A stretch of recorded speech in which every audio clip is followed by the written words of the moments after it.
Le strutture pubbliche e gli ospedali assumono personale sanitario, le case di riposo ne perdono. È un dramma nel dramma quello che stanno vivendo in queste ore molti istituti della regione.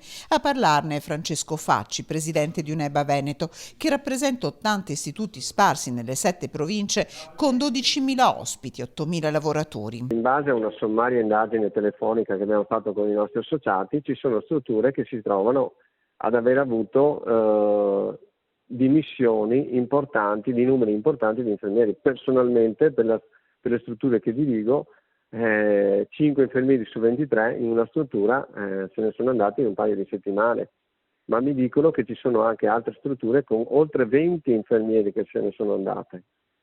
Vuol dire che la coperta, questa è la coperta, è una coperta corta. Per questo UNEBA, ANFAS, Lega Coop, Federsolidarietà, Uripa hanno scritto una lettera alla regione. Ho mandato una lettera al presidente Zaia e all'assessore Lanzarin per chiedere un incontro urgente proprio su questi temi, perché l'unica via percorribile è una via, come dire, di confronto e di collaborazione. Una situazione a macchia di leopardo, quella delle case di riposo del Veneto, alcune indenni dal Covid-19, altre costrette a fare i conti con il virus con persone fragilissime all'interno. Nelle nostre situazioni, avendo persone fragili e per la maggior parte anche persone che hanno una demenza, è difficile contenere poi questi soggetti, confinarli, separarli dagli altri, insomma non è proprio una cosa agevole.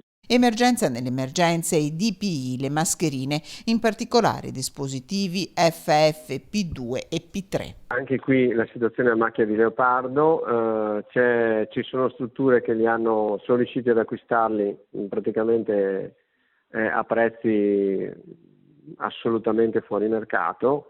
Personalmente io ho dovuto acquistare dei dispositivi perché dirigo anche altre strutture dove è presente il coronavirus e pagando l'ira di Dio.